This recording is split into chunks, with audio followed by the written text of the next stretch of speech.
آپ اسیس کر سکتے ہیں۔ میں نے جب آپ کے بارے میں معلومات اکٹھی کی تو میں تھوڑا سا حیران ہوا کہ ہمارے ملک کے اندر جو عوام کے نمائندے ہیں ان میں آپ جیسے لوگ بھی ہیں۔ میں اب اپنے رب کا شکر کے علاوہ اور کچھ بھی نہیں کر سکتا۔ آپ 4 بار ممبر اسمبلی بنے، جی 3 بار وزیر بنے، چوتھی بار کیوں نہ بنے؟ پچھلے 5 سال تو میں پاکستان تحریک انصاف کے ساتھ تھا اور اسی کے ٹکٹ پہ میں جیت کے آیا تھا۔ 5 سال میں نے اپوزیشن کاٹی۔ اس سے قبل بھی میں اپوزیشن میں رہا جب یعقوب خان کے خلاف فاروق حیدر نے تحریک عدم اعتماد لائی عتیق خان کے ساتھ مل کے، تو پھر اس ٹینیور میں 9 مہینے ہم نے اپوزیشن کاٹی، اور اس کے بعد پھر عتیق خان جب واپس آئے تو عتیق خان نے ہمارے ساتھ دوبارہ جب ہینڈ شیک کیا تو ہم دوبارہ گورنمنٹ میں آئے، اور پھر یہ سفر اسی طرح چلتا ہے سیاست آپ نے میں۔ کہا آپ ڈیپٹی اپوزیشن لیڈر رہے۔ میں پارلیمانی لیڈر تھا پی ٹی آئی کا۔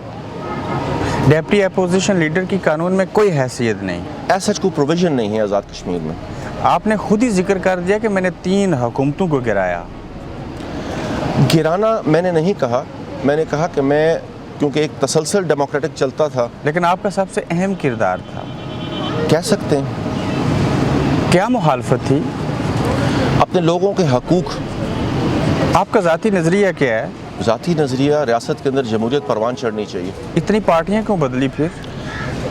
پارٹیاں تو میں نے خیر ایسا نہیں بدلی۔ میں نے پہلا الیکشن انڈیپینڈنٹ لڑا 2006 میں، اور میں الیکشن آزاد حیثیت سے جیتا، تو آزاد حیثیت سے کسی پہ کوئی قدغن تو نہیں ہے۔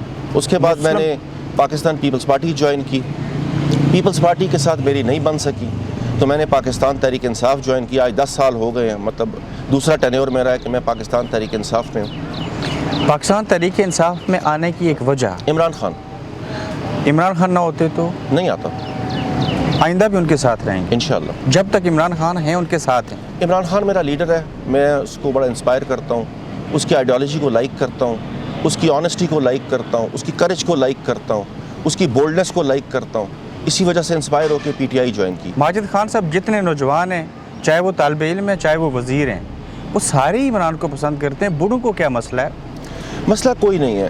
سب سے بڑی چیز ہے کہ وہ ایک آنیسٹ آدمی ہے، ایک کریجیس آدمی ہے، بولڈلی بول سکتا ہے ہمارے حق کے لیے، جو کشمیر کاز کے لیے اس نے آواز بلند کی، جیسے دنیا کو اس نے باور کرایا کہ نریندر مودی جس طریقے سے مقبوضہ کشمیر کے اندر ظلم و بربریت کر رہا ہے، اس نے ایمبیسڈر آف کشمیر ہونے کا ثبوت دیا۔ یونائٹڈ نیشن میں جس بلنٹ طریقے سے اس نے سپیچ کی، جس طریقے سے دنیا کے اخبارات کو، جرائد کو، میڈیا کو، سوشل میڈیا کو، دنیا کے حکمرانوں کو اس نے جھنجھوڑ کے بتایا کہ نریندر مودی RSS کے اڈے کو پروان چڑھا رہا ہے، وہاں لوگوں کے سول رائٹس کو انفرینچ کر رہا ہے، وہاں لوگوں کو ان کا بنیادی حق خود ارادیت نہیں دے رہا۔ اس وجہ سے کشمیری کمیونٹی کے اندر عمران خان کی بڑی پذیرائی ہے۔ آپ نے آباء و اجداد کی جو جماعت تھی مسلم کانفرنس، آج بھی اس کے بارے میں سوچتے ہیں اور کچھ کہیں گے اس جماعت کے بارے میں؟ میرے آباء و اجداد کی جماعت تو پاکستان پیپلز پارٹی تھی، کیونکہ میرے دادا پاکستان پیپلز والدین پارٹی، جب فوت ہوئے تو وہ مسلم کانفرنس میں تھے۔ میرے والدین مسلم کانفرنس میں تھے۔ میں نے آزاد حیثیت سے الیکشن لڑا کیونکہ ان کی شہادت کے بعد 2006 میں جو میرا پہلا الیکشن تھا وہ میں نے انڈیپینڈنٹ حیثیت سے کنٹیسٹ کیا۔ میں نے اپنے آپ کو الائن ضرور کیا تھا مسلم کانفرنس کے ساتھ، لیکن میری کوئی ایز سچ الیکشن کمیشن میں شمولیت نہیں تھی۔ آزاد کشمیر PTI اور پھر اس حکومت کے پارٹی کی حکومت بھی ہے، اس پارٹی کے اور اس حکومت کے 3 دڑے ہیں، سردار، نیازی اور چودھری۔ آپ کس کے ساتھ ہیں؟ عمران خان۔ خان یہاں نہیں ہے۔ خان ہے تو یہ سارے ہیں۔ ان ساروں میں سے بھی دوسری نہج کے اوپر پوچھا جائے تو کسی کے ساتھ ہیں؟ میں صرف عمران خان اور اس کے نظریے کے ساتھ ہوں، اور ریاست موسیقی کے نظریے کی وجہ سے اس سے انسپائر ہو کے میں نے PTI کے ساتھ اپنے آپ کو الائن کیا ہوا ہے۔ آپ کے نزدیک بیرسٹر سلطان، سردار تنویر الیاس اور قیوم نیازی کوئی حیثیت نہیں رکھتے؟ میرے صاحب میں عمران خان کے نظریے کے آگے کوئی حیثیت نہیں رکھتے۔ قیوم نیازی صاحب کا وزیر اعظم بننا معجزہ ہے آپ کے نزدیک؟ جس کو میرے کپتان نے، جس کو میرے لیڈر نے نامنیٹ کیا، ہم اس کے ساتھ ہیں۔ آئندہ بھی فیصلے مانیں؟ جو عمران خان کا فیصلہ ہے اس پہ لبیک کہیں گے۔ آپ وزیر خزانہ ہیں، 7 ماہ گزر کے کچھ بہتری آئی اس حکومت میں؟ بہتری کی امید لے کے ہم آگے چل رہے ہیں۔ ہم نے کافی ریفارمز لائی ہیں، کچھ چیزیں ہم ٹھیک کرنے جا رہے ہیں۔ سب سے بڑا جو پرابلم ہمارے سامنے آیا جس وقت ہمیں گورنمنٹ ملی، تو پریویس گورنمنٹ ایک ایڈ ہاک ایکٹ پاس کر کے گئی تھی جس کو میں نے اسمبلی کے اندر بڑا کانٹرڈکٹ کیا. میں واحد آدمی تھا جس نے کہا تھا کہ یہ آرٹیکل 4 سب آرٹیکل 4 کی خلاف ورزی ہے, اور میں نے اس وقت کے وزیر اعظم کو برملا اسمبلی کے فلور پہ, میری ریکارڈ سپیچز ہیں, کہ میں نے کہا تھا کہ ظلم مت کریں, آئین کی وائلیشن مت کریں, لوگوں کے فنڈامنٹل رائٹ کے ساتھ مت کھیلیں. یہ ایڈہاک ملازمین ہمارے قوانین کی لا کی خلاف ورزی تھی. یہ آرٹیکل 4 سب آرٹیکل 4 کی خلاف ورزی تھی, جو آپ کا بنیادی انسانی حقوق ہے اس کے خلاف تھا یہ قانون. اچھا, تو آپ نعرہ لے کے آئے تھے جس پی ٹی آئی کے اندر ہے کہ ہم کرپشن ختم کریں گے اور احتساب کریں گے, کچھ کیا؟ احتساب کے لیے ابھی تک کچھ بھی نہیں ہوا. احتساب کے لیے ریفارمز, کیونکہ میرے لیڈر کی خواہش ہے کہ آزاد کشمیر کے اندر بھی بے لاگ احتساب کیا جائے, اس کے اوپر کیبنٹ کے اندر ہم نے ایک کمیٹی, سب کمیٹی کانسٹیٹیوٹ کیا, اور میں اس کا ممبر ہوں.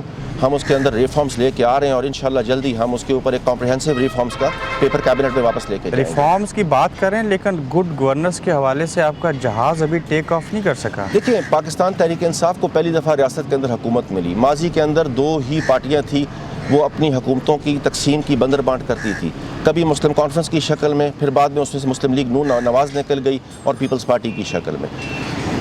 پہلی دفعہ پاکستان تحریک انصاف کو ایک اپرچونٹی ملی ہے, تھوڑا ٹائم دیجئے, چیزیں ٹھیک ہوں گی.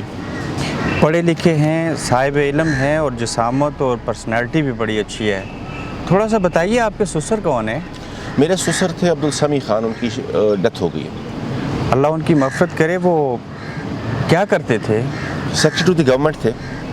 پیپلز پارٹی کے دور میں ایک جناب ماڈل سکینڈل آیا تھا, یاد ہے آپ کو؟ جی بالکل مجھے یاد ہے. وہ اس کی تحقیقاتی کمیٹی کے سربراہ رہے. بالکل رہے. وہ فوت ہو گئے, لیکن پھر بھی کچھ پوچھنا چاہتا ہوں. جی پیپلز پوچھے. وہ تحقیق کیوں نہ کر سکے؟ انہوں نے تو تحقیق کر کے رپورٹ مکمل کر کے دے دی تھی, اور انہوں نے اس پہ جو لوگوں کو کنوکٹ کرنا تھا ان کو کنوکٹ کر کے بھی دے دیا. ایک نام بتائیے. میرا خیال ناموں سے کیا رہا, جب رپورٹ آپ کے سامنے ہے تو ناموں کو خود ہی آپ آئیڈینٹیفائی کر لیں. میرپور ڈیولپمنٹ اتھارٹی سے پلاٹ ان کے اندر غبن ہوا تھا. کس حساب سے؟ وہی جناح ماڈل سکینڈل تھا. دیکھیے, جناح ماڈل ٹاؤن کا بالکل ایک ڈیفرنٹ کیس تھا, اور اس کی بڑی کمپریہنسو رپورٹ فائنلائز ہوئی, وہ اسمبلی گورنمنٹ میں کو پیش کی گئی. پھر حکومتوں کے اپنے اس وقت کے تحفظات تھے اور حکومتوں کے انٹرسٹ تھے, اس وجہ سے وہ پروان نہیں چڑھ سکی. میں سمجھتا ہوں کہ 2 لوگوں نے اس کے اوپر بہت ارکریزی کے ساتھ کام کیا. ایک محمود الحسن صاحب تھے, ہمارے سیکرٹری, ریٹائرڈ ابھی کالجز کے سیکرٹری تھے, اور ایک میرے سسر تھے عبدالسمی خان. بڑی آنیسٹی کے ساتھ انہوں نے ایک رپورٹ فائنلائز کی. جن لوگوں نے اس میں غبن کیا ان کے ایفیڈیوٹس بھی اس میں موجود ہیں. سزا ہوئی ان کو؟ سزا ہوئی, حکمرانوں نے معاف کر دی. حکمرانوں نے معاف کر دیا. ذریعہ معاش کیا آپ کا؟ میرا ہوٹل ہے, میرا اس کے علاوہ اپنی چھوٹی موٹی پراپرٹی ہے. مکان کتنے؟ میرا ذاتی مکان کوئی نہیں ہے. بیریا ٹاؤن میں؟ اللہ نہ کرے. اللہ نہ کرے. الزام کیوں لگا کہ آپ اور آپ کی اہلیہ سمیت آپ کے لواحقین کے 6 افراد نے پلاٹ لیا آپ کے؟ الزام لگتے رہتے ہیں, حقیقت کچھ نہیں ہے. ایسا کیوں کرتے ہیں لوگ؟ لوگوں کو دلچسپی ہوگی. تو ماجد صاحب یہ بتائیے کہ کہاں سے ہجرت کی اور کہاں پہنچے؟ ہم لوگوں نے وانی گام سے ہجرت کی. بارہمولہ سے میرے دادا نے, میرے دادا اس وقت انڈین پبلک سروس کمیشن کر کے STM جموں اپوائنٹ ہوئے تھے, اور پارٹیشن سے پہلے ڈپٹی کمشنر سری نگر تھے. اس کے بعد پھر جب پارٹیشن ہوئی تو ہم لوگ یہاں آ گئے, اور پہلی پوسٹنگ ان کو as a deputy commissioner Mirpur ملی. پھر اس کے بعد ڈپٹی کمشنر مظفر آباد رہے, پھر کمشنر ایویکیو پراپرٹی رہے, پھر کسٹوڈین کی پوسٹ کے اوپر رہے. اس کے بعد آپ کے چیف سیکرٹری کا اعزاز بھی ان کو حاصل رہا, اور پھر جج آف دی ہائی کورٹ رہے, اور پھر chief justice high court retire ہوئے. اس کے بعد کیونکہ یہ ریسٹرکشن نہیں تھی اس وقت, تو پریزیڈنٹ بن گئے آزاد کشمیر کے. اور پھر اس کے بعد 1975 میں جب پارلیمنٹری سسٹم آیا تو وہاں آزاد کشمیر کے پہلے وزیر اعظم کے طور پہ سامنے آئے. آپ کو تو وراثت میں ملا ہے یہ سارا کچھ. اللہ کا شکر ہے. آپ اپنے نام کے ساتھ خان لکھتے ہیں؟ جی. آپ پٹھان ہیں؟ نہیں, ہم لون ہیں. لون بھی خان لکھتے ہیں؟ نہیں, یہ ایک لقب ہے. لقب ہے. جہاں سے آئے تھے ہجرت کر کے, کبھی جب اقتدار میں آئے تو یہ اتفاق ہوا وہ پرانی جگہیں دیکھیں؟ نہیں, اتفاق تو نہیں ہوا وہاں جانے کا, لیکن میرے عزیز و اقربا یہاں آئے, ان سے میل ملاقات ہوئی. جب ہجرت کر کے انصار کے پاس آئے تو کیسا پایا ان کو؟ پاکستان کا دل بڑا کھلا ہے, یہاں کے لوگوں کا دل تنگ ہے. کاروبار یہاں پہ, اسمبلی یہاں پہ, وزیر یہاں کے, وہ کیوں جا کے KPK سے الیکشن لڑتے ہیں آپ؟ کیونکہ میرے جب دادا آئے تھے تو سیدھا جا کے یہ خیبر پختونخوا میں آباد ہوئے تھے, اور پھر وہاں سے کیونکہ گورنمنٹ سروس تھی, ہماری باقی فیملی ساری کی ساری پشاور میں جا کے سیٹل ہو گئی تھی. میری مدر کی جو جائے پیدائش ہے وہ بھی پشاور ہے. میرے والد صاحب پنڈی میں پیدا ہوئے اور اسی طریقے سے پھر کیونکہ میرے نانا وہاں پر تھے، میرے نانا اور میرے دادا اور خان قیوم صاحب یہ تینوں ریئل بردرز تھے، سگے بھائی تھے؟ سگے بھائی تھے، اور یہ تینوں کے تینوں مسلم یونیورسٹی علی گڑھ کے گریجویٹ تھے۔ ماشاءاللہ۔ خان صاحب گریجویشن کے بعد چلے گئے بارٹ لاء کے لیے، میرے دادا نے سول سروس جوائن کر لی اور میرے نانا نے وکالت شروع کر دی۔ صحیح۔ تو جہاں سے الیکشن لڑتے ہیں کل ووٹ بینک ہے کوئی 7,500۔ جی 3200 آپ نے لیے، جیت گئے۔ جی 3200 ووٹ لے کے وزیر خزانہ بن گئے، اور جنہوں نے ہزاروں ووٹ لیے وہ پیچھے رہ گئے۔ میں ہزاروں ووٹ والوں کو آفر کرتا ہوں کہ 3200 ووٹ لے لیں آپ، اتنا مشکل ہے؟ آپ کو اندازہ نہیں۔ ماجد صاحب خود بھی وزیر خزانہ ہیں، خطے کے نظام کو چلا رہے ہیں، تو جب آپ کو اپنے عوام کے لیے بجٹ چاہیے ہوتا ہے تو ان پیسوں کا، ان روپوں کا کیا کرتے ہیں وہاں پہ؟ کہاں سے؟ اس حکومت آزاد کشمیر سے جو بجٹ ملتا ہے وہاں مہاجرین کے مسائل کس طرح کے، کہاں دیکھیں پیسے ہمارے لگاتے ہیں؟ مہاجرین کے جو ٹپیکل مسائل ہیں وہ اتنے بڑے مسائل نہیں ٹوٹی ہیں۔ نلکا چاہیے ان کو؟ ٹوٹی نلکے کی بھی ضرورت ہے، کیونکہ ہم نے لوگوں کو سب سے بنیادی چیز ہے ان کو ریہیبلیٹیٹ کرنا ہے۔ ہمارے بہت سے لوگ ایسے ہیں جن کے پاس چھت نہیں ہے، تو ہم ان کو یہاں سے گورنمنٹ کے ایکسچیکر سے ان کو ہم کالونیز خرید کے دیتے ہیں اور ان کو فری آف کاسٹ دیتے ہیں، صحیح، تاکہ وہ اپنی چھت کی جگہ کا انتظام کر سکیں۔ بنیادی چیز ہے چھت، اور اس کالونیز کے اندر ہم کوشش کرتے ہیں کہ ان کو تمام فیسلٹیز فراہم کریں جو بھی الائڈ فیسلٹیز ہوتی ہیں، اور جو لوگوں کی دیگر مسائل ہوتے ہیں، خاص کر اسٹیٹ سبجیکٹ ایک بہت بڑا ایشو ہے لوگوں کا، کیونکہ وہ لوگ جب پارٹیشن کے بعد ہجرت کر کے آئے اور وہ جا کے وہاں آباد ہو گئے، تو یہاں آ کے ان کے لیے اسٹیٹ سبجیکٹ بنانا ایک بہت بڑا ایشو ہے۔ یہ اتنے خوش قسمت مہاجرین ہیں پاکستان میں بسنے والے کشمیر کے، ایک وفاقی حکومت ہے، ایک صوبائی حکومت ہے پاکستان کی، اور تیسرا آپ ان کے کام آتے ہیں، ان کے مسائل پھر بھی حل نہیں ہوتے، اس کا علاج کیا ہے پھر؟ دیکھیں وفاقی حکومت اور صوبائی حکومت کی تو میں بات نہیں کرتا، بیسک ذمہ داری ریاست کی ہے۔ آپ نے جب 13ویں ترمیم لائی تو 13ویں ترمیم کی جس وقت کی پاس ہونے کے لیے جا رہی تھی تو آپ نے ان کو آئین کا حصہ بنا دیا، تو جب آپ نے ان کو آئین کا حصہ بنا دیا تو پھر آئینی رائٹس کو پورا کرنا ریاست کی اولین ذمہ داری ہے۔ کسی اور کے کندھوں پہ اور کسی اور کے آنکھوں میں آنکھیں ڈال کے دیکھنے سے ان کے مسائل کا حل کا تدارک نہیں کیا جا سکتا۔ ان کے مسائل الٹیمیٹلی ریاست کی ذمہ داری ہے، کیونکہ وہ ریاست کے درجہ اول کے شہری ہیں۔ ان مہاجرین کے لیے جو مہاجرین کا آپ کا حلقہ ہے کتنا بجٹ ملتا ہے سالانہ؟ دیکھیں ماضی میں تو بجٹ اس طرح تھا کہ یہاں اشکال اور دیکھ کے بجٹ دیا جاتا تھا، کیونکہ میں پاکستان تحریک انصاف میں تھا، تو جس طریقے سے ہمارے ساتھ ماضی کی حکومت نے برتاؤ کیا، ہم نے تو بڑی فراخ دلی کے ساتھ اس دفعہ ان کو ویلکم کیا۔ بدلہ لیں گے؟ نہیں، سیاست میں بدلے نہیں ہوتے۔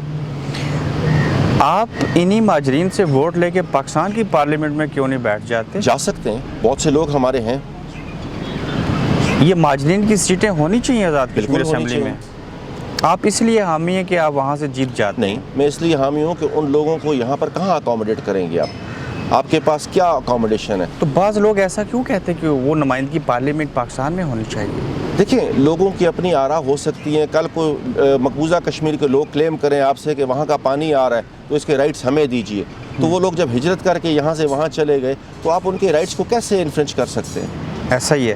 یہ ناصر خان ہے آپ کے کزن جو آپ کے مد مقابل الیکشن لڑتے ہیں اور آزاد امیدوار، بے خوف و خطر ہو کے، ان کو راضی کیوں نہیں کر لیتے؟ سیاست ہے، سب کو لڑنا چاہیے الیکشن، اس میں کیا کنجوسی؟ میرا تو ایک ایمان ہے کہ جس نے مرضی الیکشن لڑنا آ کے لڑے، جس کو عوام نے چوز کرنا چوز کر لے گی۔ آپ کے تیا کے بیٹے ہیں تو سگے بھائی الیکشن لڑتے ہیں، ماں بیٹا الیکشن لڑتے ہیں، آپ کے پاکستان میں کئی مثالیں موجود ہیں۔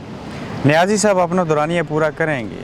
دیکھیں نیازی صاحب اس وقت حکومت میں وزیر اعظم کی حیثیت سے بیٹھے ہیں، اور ان کو جب تک عمران خان کا اعتماد حاصل ہے وہ وزیر اعظم رہیں گے۔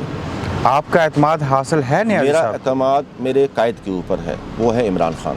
میں نے سنا ہے آپ بھی وزارت عظمیٰ کے امیدوار تھے، کیوں نہ ہونا چاہیے یہ خواہش ایک ایم ایل اے کی؟ آئندہ بھی خواہش رکھتے ہیں؟ کیوں نہ ہو، اگر میں ممبر اسمبلی ہوں تو میری خواہش کیوں نہ ہو، میرا ناک بہتا ہے۔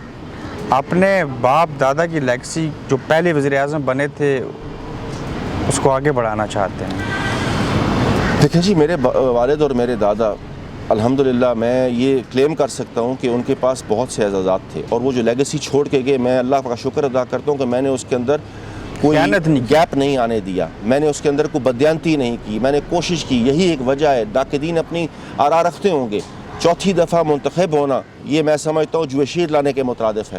اس میں کوئی شک نہیں ہے۔ تحریک عدم اعتماد آئی تو کہاں کھڑے ہوں گے؟ جہاں میرا لیڈر کہے گا۔